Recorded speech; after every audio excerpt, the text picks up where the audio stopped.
1,00,000 கிலோமீட்டருக்கு ஒருக்கா ஆயில் மட்டும் சேஞ்ச் பண்ண வேண்டி வரும். மற்றபடி சும்மா அவங்க ஆயில் ஃபர்ஸ்ட் சர்வீஸ் முடியக்குள்ளேயே சொல்லுவாங்க அடுத்த சர்வீஸ்க்கு போவாங்கண்டி.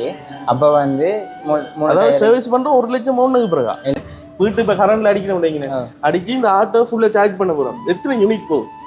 ஆனால் 1 கிலோமீட்டர் 4 ரூபா படி பார்க்கணும். 174 கிலோமீட்டர் ஒரு ஃபுல் சார்ஜிங் 174 கிலோமீட்டர் ஒரு சார்ஜ் பண்ணீங்கன்னு சொன்னால் 174 கிலோமீட்டர் ஓடும்.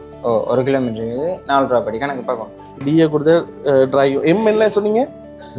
எம்என் சொன்னால் மூட் அந்த இப்போ ஃபாஸ்ட்டாக ஓட போகிறீங்கன்னு சொன்னீங்கன்னா எம்என் தட்டினா இன்னும் கொஞ்சம் ஃபாஸ்ட்டாக ஓடும். இது ஆர் ரிவர்ஸ் நியூட்டன். இதுக்கு எத்தனை கியர் அப்போ இருக்கு? இதுக்கு வந்துன்னா பழைய ஆட்டோ மாதிரி தான். ஆனால் அதுவா சேஞ்ச் பண்ணி 4 கியர் 4 கம்பெனிலேயே சர்வீஸ் பண்ணிக்கலாம். நான் பயப்பட வேண்டிய அவசியம் இல்லை. ரைட். அப்போ இதை இப்போ நம்ம எடுக்கிறோம்னா லீஸ் பண்ணலாமா? லீஸ் பண்ணலாம். எவ்வளவு லீஸ் போடலாம்? அது 50% கட்டணும். 11,74,000 கட்டணும். 11,74,000 ஒரு 11,80,000 சொல்லி 11,80,000 11,80,000 காசு இருக்குன்னு சொன்னா நீங்க லீசிங்லேயே போட்டு இந்த ஆட்டோ வந்து பெற்றுக்கொள்ளலாம். அங்கே நீங்களும் வந்து எந்த இருக்கிற ஆட்டோ வந்து பை பண்ண உங்களுக்கு விருப்பம்னு சொன்னா மட்டக்களப்பில் இருக்கிற கோல்டன் ரிவருக்கு முன்னுக்கு தான் வந்து ஜெராட் மோட்டர்ஸ் வந்து பஜாஜ் கம்பெனி வந்து இருக்கு. இங்க வந்து நீங்க இவங்ககிட்ட வந்து கதைச்சிங்கன்னு சொன்னா வடிவா கஸ்டமரை வந்து வடிவா வந்து வெல்கம் பண்ணி வடிவா கதைச்சி கூப்பிட்டு உங்களுக்கு என்ன தேவையோ அந்த அவ்வளவு தேவைன்னு சொல்லி நீங்க என்னதான் குறுக்கால மறுக்கால டவுட்கள் கேட்டாலும் அண்ணா வந்து அதுக்குரிய பதில் வந்து தருவார். அது மட்டும் இல்லை, இவங்களோட ஜெராட் மோட்டர்ஸில் வந்து நீங்கள் வாங்கி கொள்கிற பெட்ரோல் வாகனமாக இருக்கலாம், எலக்ட்ரிக்கல் வாகனமாக இருக்கலாம், நீங்கள் எந்த வாகனத்தை வந்து நீங்கள் வாங்கினாலும் அதுக்குரிய ஸ்பேர் பார்ட்ஸ்லேருந்து அதுக்குரிய சர்வீஸ்லேருந்து எல்லாமே வந்து செய்து கொடுப்பாங்க. அது மட்டும் இல்லை, நிறைய பேருக்கு சந்தேகம் வந்து இருக்குது. இப்போ காலத்தில் வந்து எலக்ட்ரிக்கல் வாகனம்ன்றது ஓகே, ஆனால் நாங்கள் இதை வந்து வாங்கி எப்படி ஓடுறன்ற ஒரு டவுட் ஒன்று இருக்குது. அந்த டவுட்டெல்லாம் நீங்கள் வந்து கவலையப்படுத்தவில்லை. ஏன்னாண்டா இவங்க வந்து 3 வருஷம் பேட்டரிக்கு வந்து வாரண்டி தராங்க. பேட்டரி ஒன்று நீங்கள் எக்ஸ்ட்ரா வாங்குறதுனாலும் 2,00,000 ரூபாய்க்குள்ள வாரனாலும் நீங்கள் எந்த விதமான பயன்படுத்தவில்லை. இப்போ வந்து ஓடி வாங்கிக்கொள்ளுங்க. உங்களோட கையில் வெறும் ஒரு 10,00,000 ரூபா காசு, அதாவது 10,05,000 ரூபா காசு இருக்குன்னு சொன்னால் 20,00,000 ரூபா ஆட்டோ வாங்கிக்கொள்ளலாம்.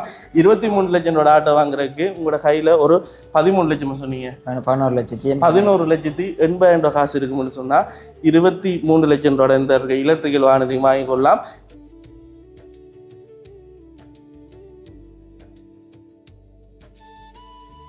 ரைட். இப்போ வந்து பார்த்தீங்கன்னு சொன்னால் ஃபைனலாக வந்து நீங்கள் எல்லாருமே எதிர்பார்த்த எலக்ட்ரிக்கல் ஆட்டோவுக்கு பக்கத்தில் தான் இருக்கிறோம்.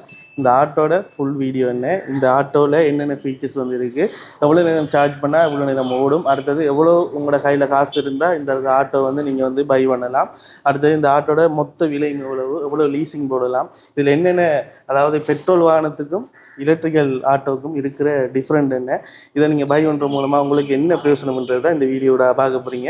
அந்த வகையில் மட்டக்களப்பில் கோல்டன் ரிவருக்கு முன்னுக்கு அமைஞ்சிருக்கிற ஜெராட் மோட்டர்ஸில் தான் இப்போ நான் நிற்கிறேன். அந்த கடையில் வந்து அந்த கம்பெனியில் வந்து ஒர்க் பண்ணுற அந்த அண்ணாவோட தான் இருக்குது. உங்களோட பேர் என்ன? ரெடிசன். ஏற்கனவே வந்து அந்த பெட்ரோல் ஆட்டோவுக்கு நீங்களே எனக்கு வந்து ரிவ்யூ சொல்லி தந்துருந்தீங்கன்னு. அந்த விலை இப்போ வந்து பார்ப்போம். அப்படி வாங்களா? இது ஆட்டோ என்ன விலை போகுது? டோட்டல் விலை டோட்டலாக வந்து ரெடி கேஷ் எடுக்கணும்னு சொன்னால் 23,49,000. அதாவது பெட்ரோல் ஆட்டோ இருக்குது தானே? பெட்ரோல் ஆட்டோ எவ்வளவு? பெட்ரோல் ஆட்டோ 20,23,460 இது 3,00,000 கூட. இது 3,00,000 கூட. 3,00,000 கூட. சரி. இதில் என்னென்ன ஃபீச்சர்ஸ் இருக்கு நம்மளா தாங்களா? இப்போ நீங்கள் காட்டுங்களா. இதில் இன்னும் ஜோய்ஸ்டிக் மாதிரிலாம் இருக்கு, காட்டுங்க. நல்ல பேட்டரி விழுது தானே? பேட்டரி சார்ஜ் காட்டுமண்ணா. அதில் ஃபுல்லாக நீங்கள் எவ்வளோ கிலோமீட்டர் இந்த 164 கிலோமீட்டர் ஓடலாம். இதில் வந்து மூட் மாற்றலாம். இப்படி மாற்றினா 73 கிலோ. எது மூட் மாற்றணும்? நீங்கள் கீழே இருக்கிறது கீழே இருக்கிற பட்டன் மூட் மாற்றலாம். 73 கிலோமீட்டர் ஓடி இருக்கு. மற்றது 726 கிலோமீட்டர் ரேஞ்ச் அந்த ட்ரிப் போகிறேன்னு சொன்னால் அப்படி ஓடலாம். மற்றது 100% சார்ஜ் இருக்குது. 100% சார்ஜ் இருக்குது. சரி. இது வந்து 164 கிலோமீட்டர் ஓடலாம். இருக்கிற சார்ஜுக்கு 164 கிலோமீட்டர் ஓடலாம். இந்த டிஸ்பிளேல காட்டு. நீங்க சார்ஜ் போட்டீங்கன்னு சொன்னீங்கன்னு சொன்னா வடத்துக்கிட்ட பேட்டரியோட சிம்போல் ஒன்று வந்து அந்த மின்னல் அடையாளமாய் வந்து 10,10,100 சார்ஜ் போட்டு கொண்டிருக்கு. சரி. அவர்கிட்ட காட்டு. சரி. மற்றபடி வந்து இது ஃபுல்லா கியர் இல்லை, ஃபுல்லா சுவிட்ச் செட்டப் தான் ஃபுல்லா. இல்லை நீங்க வந்து இப்போ ஒன் பண்ணாலே ஸ்டார்ட் தான்.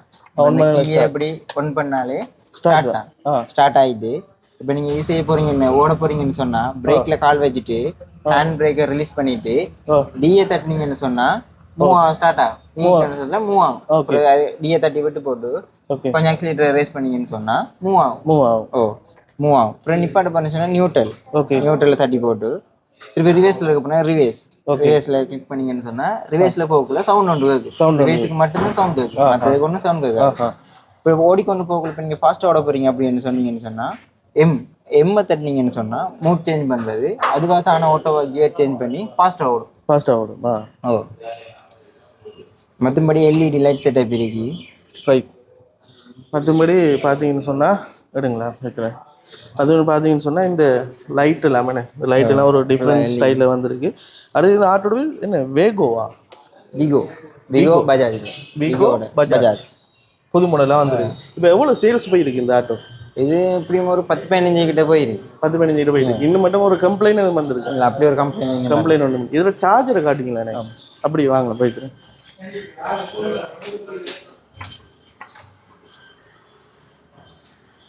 இது பின்னுக்கு தானே? ஓ பின்னுக்கு சார்ஜர் இருக்கு. இது எத்தனை சிசி?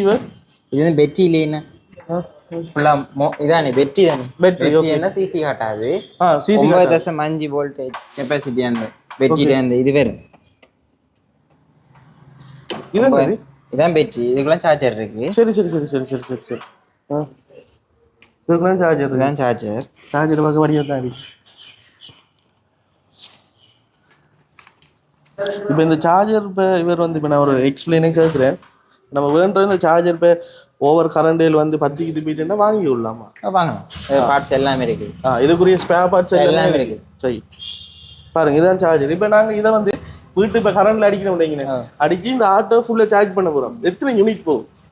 நான் 1 கிலோமீட்டர் 4 ரூபா படி பார்க்கணும். 174 கிலோமீட்டர். ஒரு ஃபுல் சார்ஜிங் 174 கிலோமீட்டர் ஒரு சார்ஜ் பண்ணீங்கன்னு சொன்னா 174 கிலோமீட்டர் ஓடும். ஓ 1 கிலோமீட்டருக்கு 4 ரூபா படி கணக்கு பார்க்கணும். 4 ரூபா படி பார்க்கணும். 1 கிலோமீட்டருக்கு 4 ரூபா படி பார்க்கணும். Right right right right. இது அடுத்து இப்போ இதில் பேட்டரி இருக்கு தானே? இதில் பேட்டரிக்கு எத்தனை வருஷம் நீங்கள் வாரண்டி தருவீங்க? 5 வருஷம் பயம் இல்லாமல் யூஸ் பண்ணலாம். ஒரு கம்ப்ளைண்ட்டும் இல்லை. சரி 3 வருஷம் வாரண்டி இருக்கு. 3 வருஷம் வாரண்டி இருக்கு. அப்படிதான் அடிபட்டு போனால் அந்த பேட்டரி வாங்க எவ்வளோ வரும்? ரீப்ளேஸ்மெண்ட் பேட்டரி ப்ரைஸ் வர பண்ணி சொல்லலை. ஒரு அண்ணளவா 2 லட்சம் ரூபாய்க்கு வரும். சில விலை கூடலாம். அந்த காலங்களுக்கு ஏற்ற மாதிரி கூடி குறையலாம். 10 மணி வாங்க அப்படியே. இதில் எங்கே அடிக்கிறேன் நம்ம? இப்போ பெட்ரோல் அடிக்கிற இதில் ஓட்டம் இருக்கும். 173 கிலோமீட்டர் சொன்னால் உண்மையாகவே லாகும், பயங்கர லாகும். ஏன்டா இப்போ வந்து பார்த்தீங்கன்னு சொன்னால் 401 ரூபாய்க்கிட்ட பெட்ரோல் வந்து போகுது மக்களுக்கு. சரி 410 ரூபா போகுது என்ன பெட்ரோல். இந்த பாருங்க பைத்திர காட்டு. இந்த இதுதான் வந்து சார்ஜ் அடிக்கிற ஓப்பன் பண்ணி காட்டலாம். இந்த இருக்கு பாருங்க. இதை வந்து நாங்கள் இப்படி ஓப்பன் பண்ணி போட்டு இப்படி ஓப்பன் ரைட் இப்படி நாங்கள் ஓப்பன் பண்ணி போட்டு இதை நாங்கள் திரும்பி இதில் இப்படி அடிச்சு விட்டோம்ட்டா சரி அவ்வளோதான். சரி அடிக்கக்குள்ள அங்கே எங்களுக்கு காட்டுவோம். இது வந்து 3 பின்லையும் போடக்கூடாது. சாரி மெயின் பிளக் அந்த மெயின் பிளக்லாம் போடணுமா? 3 பின்ல போட்டால் அந்த 3 பின்ல கெப்பாசிட்டியை பொறுத்து இருக்கு. இருக்குண்ணே 10 மணி பெட்ரோல் வாகனத்துக்கும் இதுக்கு முன்ன வேற டிஃப்ரெண்ட்டா சொல்லுவீங்க? பெட்ரோல் வாங்கணும்னு சொன்னான்னா இப்போ இருக்கிற சிச்சுவேஷனுக்கு பெட்ரோலை விட இதான் இப்போ கூட கூட என்ன 410 ரூபாய்க்கு அடிச்சு போகிறத விட இதுதான் மூவ் ஆகி கொண்டிருக்கு. இதுக்கு இப்போ நமக்கு கியர் இல்லைண்ணே, எல்லாம் பட்டன் சிஸ்டம் தான். கார் மாதிரி எல்லாமே பட்டன் மூலமா தான். அது டி என்று இருக்கிற டிரைவ் கொண்டு வாங்க. இது வந்து பார்த்தீங்கன்னா விளங்கும் சரியா. இப்போ நம்மளோட கார் மாதிரி ஏற்கனவே இந்த அண்ணா இந்த விஷயங்கள்ல சொல்லியிருக்கியாரு சரியா. இது வந்து டிஏ கொடுத்த டிரைவ். எம் என்ன சொன்னீங்க? எம்என்ஸ்னா மூட் அந்த இப்போ ஃபாஸ்ட்டாக ஓட போறீங்கன்னு சொன்னீங்கல்ல. எம்என் தட்டினா இன்னும் கொஞ்சம் ஃபாஸ்ட்டாக ஓடும். இது ஆர் ரிவர்ஸ் நியூட்டன். இதுக்கு எத்தனை கியர் அப்போ இருக்கு? இதுக்கு வந்துன்னா ஆட்டோவா பழைய ஆட்டோ மாதிரி தான். ஆனால் அதுவா சேஞ்ச் பண்ணி 4 கியர் இருக்கு. 4 கியர் இருக்கு. இது என்ன டூல் பாக்ஸ் போடுறதா? திறக்கலாம்? இல்லை திறக்கல, சும்மா கவர் பண்ணிக்கலாம். இதில் இது ஒன்று இருக்குண்ணே சார்ஜர். சார்ஜர் இந்த கார்களுக்கு அடிக்கிற கார்களுக்கு. இது கீழே என்ன இருக்கு? இதுக்கெல்லாம் ஃபுல்லாக பேட்டரி இருக்கு. பேட்டரி ஃபுல்லா இருக்கு. அப்ப இதுக்குள்ள டயர் வராது. பின்னால தான் டயர் இருக்கு. இது நம்ம பார்க்கல. அது கராஜ்ல கொடுத்து தான் கலட்டி பார்ப்போம். இது இப்ப டோர் வச்சிருக்காங்க 2 சைடும். இல்லைங்க வாடியா திறந்து வாடியா போயிட்டு உள்ளுக்குள்ள இருக்கலாம். இல்லை சீட்ல நல்ல கம்ஃபர்டபுளா இருக்கு. பின்னுக்கு நல்ல ஸ்பேஸ் இருக்குண்ணே. நல்ல ஸ்பேஸ் வந்து பின்னுக்கு வந்து இருக்கு. அதுல பாக்ஸ் இருக்குண்ணே. பாக்ஸ் இதுவும் வந்து புதுசாக தந்துருக்குறாங்க. புது மாடல் ஆட்டோவுக்கு வந்து பாக்ஸும் வந்துருக்கு, இதுவும் வந்துருக்கு, இதுவும் வந்துருக்கு. ரைட். இது வந்து சர்வீஸ் வந்து எப்படி பண்ணுற இவர்? இது வந்துன்னா 1,00,000 கிலோமீட்டர் ஒருக்கா தான் சர்வீஸ் பண்ணணும். எத்தனை? 1,00,000 கிலோமீட்டர். ஃபர்ஸ்ட் சர்வீஸ் வந்து ஃப்ரீ. ஃபர்ஸ்ட் சர்வீஸ் வந்து இப்போ நம்ம இதை இப்போ நான் உங்களுக்கு 23 லட்சம் தந்து வாங்கினா ஃபர்ஸ்ட் சர்வீஸ் வந்து ஃப்ரீயா? ஃப்ரீ. ஃபர்ஸ்ட் சர்வீஸ் வந்து ஃப்ரீ இருக்கும். மற்றது வந்து 1,00,000 கிலோமீட்டருக்கு ஒருக்கா ஆயில் மட்டும் சேஞ்ச் பண்ண வேண்டிய வேறு. மற்றபடி சும்மா அவங்க ஆயில் ஃபர்ஸ்ட் சர்வீஸ் முடியக்குள்ளேயே சொல்லுவாங்க அடுத்த சர்வீஸ்க்கு எப்போ வாங்கண்டி. அப்போ வந்து அதாவது சர்வீஸ் பண்ணுறோம் 1 லட்சம் மூணுக்கு பிறகா? இல்லை அப்படி இல்லை. 1,00,000க்கு பிறகு வந்து ஆயில் ஊற்றணும். ஆயில் ஊற்றணும் அதுக்குள்ள ரேடி அந்த இதெல்லாம் இருக்குது. இப்போ நான் சொல்கிறேன், நான் புதுசாக வாங்கிட்டு போகிறேன், நான் ஓடிக்கொண்டே இருக்கிறேன், 1 லட்சம் கிலோமீட்டருக்கு பிறகு தான் ஆயிலை மாற்றணும். ஆயில் 1,00,000 கிலோமீட்டர் வரைக்கும் ஆயில் மாற்றணும். சரி. மற்ற அப்பப்போ அந்த சர்வீஸ் போகிற டைம் அந்த 3 டயருக்கும் கிறிஸ்டேஜ். அது எத்தனை கிலோமீட்டர் இருக்கா? அது வந்து ஒரு ஃபர்ஸ்ட் சர்வீஸ் 1000 கிலோமீட்டர் 1 மாதம். அதுக்குள்ளே போய் கண்ணா செக் பண்ணி பார்த்துட்டு ஓகே ஃபுல்லாக அது செய்யணும். செக்கிங் பண்ணி போட்டு அதுக்கப்புறம் அடுத்த 2,500 5,000 அப்படின்னு சொல்லி அந்த 4 டயரையும் 3 டயரையும் இருக்கா பார்த்து அப்படி செய்யும் மாற்ற வேண்டிய சர்வீஸுக்கு எவ்வளோ போகுது நார்மலா? இப்போ இதுக்குரிய சர்வீஸ்ல எங்கே கொடுக்குற? இப்போ நம்ம ஜெராட் மோட்டார்ஸ் அங்கே சர்வீஸ் செய்யலாம். ரைட். உங்களோட கம்பெனிலேயே சர்வீஸ் பண்ணி கொடுக்கலாம், நான் பயப்பட வேண்டிய அவசியம் இல்லை. ரைட். அப்போ இதை இப்போ நம்ம எடுக்கிறோம்னா லீஸ் பண்ணலாமா? லீஸ் பண்ணலாம். எவ்வளோது லீஸ் போடலாம்? அது 50% கட்டணும். 11,74,000 கட்டணும். 11,74,000 ஒரு 11,80,000 சொல்லி 11,80,000 கட்டணும். 11,80,000 காசு இருக்குன்னு சொன்னா நீங்க லீசிங்லேயே போட்டு இந்த ஆட்டோ வந்து பெற்றுக்கொள்ளலாம். அங்கே மிச்சம் எவ்வளவு வரும் மாசம் கட்டுறதுக்கு? மாசம்னா வருஷத்தை பத்தி அவங்க எத்தனை வருஷம் போடுறாங்க? 3 வருஷம் போகுது. நான் நினைக்கிறேன் ஒரு 35-40 மாதிரி அப்படி வரும். அதாவது நீங்க போடுற அந்த லீசிங் கம்பெனியை பொறுத்தன உங்கள்கிட்ட இருக்கா லீசிங் கம்பெனி? தெரியாத ஆட்கள் யாரும் தூரம் இருந்து வந்து ஆட்டோ வாங்க போறாங்கன்னு சொன்னா நீங்க லீசிங் கம்பெனியை நீங்க கழிச்சு விடுவீங்க? எவ்வளோ நேரம் பிடிக்கும் இந்த ஆட்டோ வாங்குறேன்னு சொன்னா? உங்களுக்கு தெரிஞ்ச லீசிங் கம்பெனியில் செய்யணும்னு சொன்னால் ஒரு 1/2 மணி நேரத்துக்குள்ள விஷயம் 1/2 மணி நேரத்தில் ஆட்டோ எடுத்துட்டு போயிடலாம். இப்போ இதுக்கு என்னென்ன வேணும்? நாங்கள் என்னென்ன உங்களுக்கு காசு தரணும்? ஓகே. ரெடிகேஷன் எடுக்க போறீங்கன்னா சொன்னால் ஒன்றும் தேவையில்லை. ஓகே. ஐசி அவங்களோட உரியால் ஐசியும் மற்றது இப்போ கேஷியம் எடுக்கலாம். உரியால் ஐசி மட்டும் காணும். லீசிங் எடுக்க போறீங்கன்னு சொன்னால் உரியாலும் கரண்டர் ஆள் வேணும். பிறகு ஆளும் தாங்க அவங்களோட பேங்க் புக் அந்த அவ்வளோ. கரண்டர் வந்து கவர்மெண்ட் வருமா? இல்லை நார்மலா கரண்டர் கிரிப் அப்படிங்களா? கிரிப் செக் பண்ணி பார்ப்போம். கிரிப் வந்து இல்லாத ஒரு கரண்டர் அப்போதான் நீங்கள் அந்த ஆட்டோவை கொடுப்பீங்க சிக்னேச்சர் வச்சு. ரைட். இப்போ அதைத்தான் இப்போ நான் உங்கள்கிட்ட வந்து கேட்போம்னு சொல்லி இப்போ புது ஆட்டோ என்ன விலை போகுது அதையும் காட்டுங்களா இருக்கா? அதுவும் அந்த ப்ரைஸ்லாம் இருக்கு. 23,23,23,460 பாருங்க எப்படி மாறி இருக்குன்னு சொல்லி. இது வந்து பார்த்தீங்கன்னு சொன்னால் 20 லட்சம். அதை வந்து பார்த்தீங்கன்னு சொன்னால் காட்டுங்க. அதை வந்து பார்த்தீங்கன்னு சொன்னால் 20 லட்சம். இப்போ வந்துன்னா பழைய ஆட்டோ நீங்கள் எடுக்கக்குள்ள வந்து வீடியோ எடுக்கக்குள்ள வந்து பழைய ஆட்டோ அது இப்போ வந்து புதுசாக இப்போ சேஞ்ச் ஆகி வந்துருக்கு. இப்போ வந்து என்னென்னு சொன்னால் இப்போ ஃபுல்லாக வந்து மீட்டர் எல்லாம் டிஜிட்டல். பூண்டாப்பா இதெல்லாம் டிஜிட்டலாக வந்துருக்குன்னு. ரைட். மீட்டர் எல்லாம் ஃபுல்லாக டிஜிட்டல் ஃபுல்லாகவே. ஓகே. இப்போ வந்து ரிவேஸும் தான் கையில் வந்துருக்கு. ரிவர்ஸ் எது? இந்த இருக்கு ரிவேஸ் போடணும்னு சொன்னா பிரேக்ல கால் வச்சுட்டு இந்த இருக்கிற லிவர் இதை முன்னால ப்ரெஸ் பண்ணிட்டு ஃபர்ஸ்ட் கியர் போட்டீங்கன்னா சரி. ஃபர்ஸ்ட் கியர் போட்டா ரிவேஸ்ல விழுந்து. சரி. கியர்னா ஃபர்ஸ்ட் போடணும்னா கீழே அப்படி போட்டு கீழே போடணும். 4 கிலோ 4 கியரும் கிலோ இருக்கு. இது படி டிஜிட்டல் மீட்டர் வந்துருக்கோ. இது அது ஏற்கனவே பழைய ஆட்டோ பாக்ஸ் சிஸ்டம் இருந்தது. இப்போ ஃபுல்லாக டிஜிட்டல் மீட்டர். அது மட்டும் இல்லை மோட்டரும் வந்து இப்போ வந்து பழைய ஆட்டோவுக்கு மோட்டர் இருந்தது. இப்போ இதுக்கு மோட்டர் இல்லை. ஃபுல்லாக மேக்னெட்லாம் ஸ்டார்ட் ஆகும். ஸ்டார்ட் பண்ணக்குள்ள அவதானிப்பீங்க. இது மோட்டர் வந்து இழுத்தடிக்காம மேக்னெட்லேயே ஸ்டார்ட் ஆகி அப்படி ஒரு சிஸ்டம் ஒன்று இருக்கு. இதில் புதுசாக இப்போ இதாகி வந்துருக்கு. ஹேண்ட் பிரேக் இதில் இருக்கு. மற்றபடி இதெல்லாம் பழைய ஃபீச்சர்ஸ் தான் எல்லாம். ஆனால் சேம் ப்ரைஸ் தான். பழைய ஆட்டோவும் இதுவும் சேம் பிரைஸ் தான் இப்போதைக்கு இருந்து ஒன்று. என்ன வந்து பழைய ஆட்டோல மாறின வந்து இந்த டிஜிட்டல் மீட்டரும் ரிவேஸும் மோட்டார் அந்த மேக்னெட் சிஸ்டம். இதுவும் வந்து அந்த சார்ஜர் போட்டா? இதுவும் சார்ஜர் போட்டா. இப்போ வந்து சொல்றாங்க தானே இப்படியான ஆட்டோ சரியா ஓடக்குள்ள வந்து பெட்ரோல் இல்லாம நின்றுட்டா நம்ம பைக்கு பெட்ரோல் உருட்டிட்டு போயிட்டு பெட்ரோல் அடிக்கும் தானே, இதுக்கு அப்படி செய்யலான்றாங்க. உண்மையா என்னன்னு சொன்னா இப்போ இது வந்து கார்பரேட்டர் இல்லையா நீ இன்ஜெக்டர் மாடல் தானே. இது வந்து கார்பரேட்டர் மாடல்னு சொன்னா இது ரிசர்வ் இருக்கு. ரிசர்வ்ல மாத்தி போட்டு நாம போலாம். இது இன்ஜெக்டர் மாடல் ரிசர்வ் இல்ல. ஃபுல்லா பெட்ரோல் முடிய மட்டும் ஓடிக்கொண்டே இருக்கு. ஃபுல்லா பெட்ரோல் ஒரு துளி மட்டும் இருக்க மட்டும் ஓடின பிறகுதான் நிக்கும். அதுக்கு பிறகு நம்ம தள்ளி எல்லாம் ஸ்டார்ட் அடிக்கல பெட்ரோல் இல்ல. அப்ப நம்ம பெட்ரோல் வாங்கி ஊத்தி போட்டு தான் அதுக்கு பிறகு ஸ்டார்ட் பண்ணுவோம். இல்லாட்டி இன்ஜினை பிரிச்சோ செய்யணும். நிறைய வேலை ஒன்று சிக்கலான இது ஆண்டி. இப்போ இந்த இருக்கிற ஆட்டையும் பாருங்க மக்களே, சும்மா எப்படி இருக்குன்னு சொல்லி. இது 20 லட்சம், இது 23 லட்சம். அதுக்கு 11,80,000 காசு இருந்தால் அந்த ஆட்டோ நீங்கள் வாங்கிக்கொள்ளலாம். இதுக்கு ஒரு 10 லட்சம் ரூபா காசு இருந்தால் இந்த இருக்கிற ஆட்டோ வந்து நீங்கள் வந்து லீசிங் போட்டு வந்து எடுத்துக்கொள்ளலாம். என்ன காரணம்னு சொல்லி பார்த்தீங்கன்னு சொன்னால், லீசிங்கில் வந்து 50% பணம் வந்து இது ஒரு 10 லட்சம் ரூபா, 10,05,000 கட்டினா எடுக்கலாம். 10,05,000 இருந்தால் இதை நம்ம லீஸ் போட்டு எடுத்துக்கொள்ளலாமே. பார்த்தீங்களா?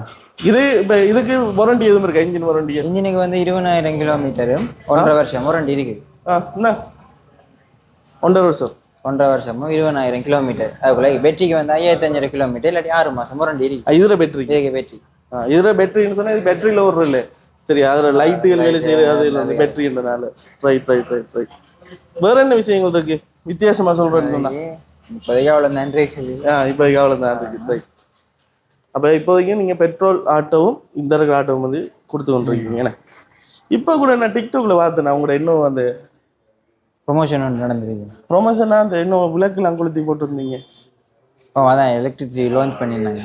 அது அன்றைக்கு எவ்வளோ காலம் லான்ச் பண்ணி? எப்படியும் ஒரு 5 months அப்படி இருக்கு. 5 month இருக்கு. 5 monthக்குள்ளேயே ஒரு 15-16 பேர் வாங்கிட்டாங்க, பை பண்ணிட்டாங்க. சரி சரி சரி, ஓகேடா. இப்போ தேங்க்யூ ஸோ மச். இவ்வளோ நேரம் இவன் டைம் எடுத்து சரி எங்களோட வந்து பேசி அந்த ஆட்டோட ஒவ்வொரு விஷயங்களையும் வந்து சொல்லி இந்த ஆட்டோ வந்து எப்படி வந்து பை பண்ணலாம், இவ்வளோ காசு இருந்தால் பை பண்ணலாம் அப்படின்னே படியாக வந்து சொன்னேன். நம்முடைய தம்பிக்கு வந்து பெரிய ஒரு நன்றி வந்து தெரிவித்து கொண்டு இதோட இந்த வீடியோ வந்து முடிச்சு கொடுக்குற மக்களே, நீங்களும் வந்து எந்த இருக்கிற ஆட்டோ வந்து பை பண்ண உங்களுக்கு விருப்பம்னு சொன்னால் மட்டக்களப்பில் இருக்கிற கோல்டன் ரிவருக்கு முன்னுக்கு தான் வந்து ஜெராட் மோட்டர்ஸ் வந்து பஜாஜ் கம்பெனி வந்து இருக்குது. இங்கே வந்து நீங்கள் இவங்ககிட்ட வந்து கதைச்சிங்கன்னு சொன்னால் வடிவா கஸ்டமரை வந்து வடிவா வந்து வெல்கம் பண்ணி வடிவா கதைச்சி கூப்பிட்டு உங்களுக்கு என்ன தேவையோ அந்த அவ்வளோ தேவைன்னு சொல்லி நீங்கள் என்ன தான் குறுக்கால மறுக்கால டவுட்கள் கேட்டாலும் அண்ணா வந்து அதுக்குரிய பதில் வந்து தருவார். அது மட்டும் இல்லை, இவங்களோட ஜெராட் மோட்டர்ஸில் வந்து நீங்கள் வாங்கி கொள்கிற பெட்ரோல் வாகனமாக இருக்கலாம், எலக்ட்ரிக்கல் வாகனமாக இருக்கலாம், நீங்கள் எந்த வாகனத்தில் வந்து நீங்கள் வாங்கினாலும் அதுக்குரிய ஸ்பேர் பார்ட்ஸ்லேருந்து அதுக்குரிய சர்வீஸ்லேருந்து எல்லாமே வந்து செய்து கொடுப்பாங்க. அது மட்டும் இல்லை, நிறைய பேருக்கு சந்தேகம் வந்து இருக்குது. இப்போ காலத்தில் வந்து எலக்ட்ரிக்கல் வாகனம்ன்றது ஓகே, ஆனால் நாங்கள் இதை வந்து வாங்கி எப்படி ஓடுறன்ற ஒரு டவுட் ஒன்று இருக்குது. அந்த டவுட்டெல்லாம் நீங்கள் வந்து கவலையப்படுத்தவில்லை. ஏன்னாண்டா இவங்க வந்து 3 வருஷம் பேட்டரிக்கு வந்து வாரண்டி தராங்க. பேட்டரி ஒன்று நீங்கள் எக்ஸ்ட்ரா வாங்குறதுனாலும் 2 லட்சம் ரூபாய்க்குள்ள வாரனாலும் நீங்கள் எந்த விதமான பயன்படுத்தவில்லை. இப்போ வந்து ஓடி வாங்கிக்கொள்ளுங்க. உங்களோட கையில் வெறும் ஒரு 10 லட்சம் ரூபா காசு, அதாவது 10,05,000 ரூபா காசு இருக்குன்னு சொன்னால் 20 லட்சம் ரூபா ஆட்டோ வாங்கிக்கொள்ளலாம். 23 லட்சம் ரூபா ஆட்டோ வாங்குறதுக்கு உங்களோட கையில் ஒரு 13 லட்சம் சொன்னீங்க, 11,80,000 ரூபா காசு இருக்குன்னு சொன்னால் 23 லட்சம் ரூபா இந்த எலக்ட்ரிக்கல் வாகனத்தையும் வாங்கிக்கொள்ளலாம். இன்னொருக்கா திரும்பி ஒருக்கா சொல்ல விரும்பி கொள்கிறேன், 1 கிலோமீட்டர் நீங்கள் ஓடுறதுக்கு 4 ரூபா தான் உங்களுக்கு செலவாக போகுது. என்ன 4 ரூபா தான் செலவாக போகுது. இப்போ எந்த காருக்கு கூட வந்து 1 கிலோமீட்டர் நான் வந்து ஓடுறேன்னு சொன்னால் 410 ரூபா வந்து எனக்கு செலவாகும். சரியா? அது 1 கிலோமீட்டர் இல்லை, 17 கிலோமீட்டர் ஓடுறேன்னு சொன்னால் 410 ரூபா வந்து செலவாகும். அப்போ இந்த ஆட்டோ எவ்வளோ ஒரு ப்ராஃபிட்ன்றதை யோசிச்சு பாருங்கள். புதுசாக யாராவது இந்த வீடியோ வந்து பார்ப்பீங்க, ஒரு பிஸ்னஸை தொடங்கி செய்வோம்னு சொல்லி நினைப்பீங்க, ஒரு 1000 ஓடுறதுக்கு ஆசைப்படுவீங்க. அப்படியே நாங்களுக்கு இந்த ஆட்டோ வந்து ஒரு பெரிய ஒரு விதத்தில் ஒரு நல்ல ஒரு விஷயமா இருக்குது. ஸோ கரண்டும் போயிட்டு வந்துட்டு கூட கதைக்க விரும்பல மக்களே. இந்த வீடியோ வந்து யாராவது வந்து புதுசாக வந்து பார்க்கணும்னு சொன்னால் கட்டாயம் லைக் பண்ணுங்கள், சப்ஸ்கிரைப் பண்ணுங்கள், சேவ் பண்ணி விடுங்க. நீங்கள் பண்ணுற ஒரு லைக்கும் ஒரு சப்ஸ்கிரைப் எங்களுக்கு ஒரு வகையில் ஒரு மோட்டிவேஷனாக இருக்குன்னு சொல்லிக்கொண்டு வாங்க இப்போ வீடியோக்குள்ளே போயிட்டு வீடியோ முடிச்சுட்டு அடுத்தடுத்து நல்ல நல்ல வீடியோ உங்களை சந்திக்கிறேன். உங்களோட வீடியோ படிச்சிருக்கேன்.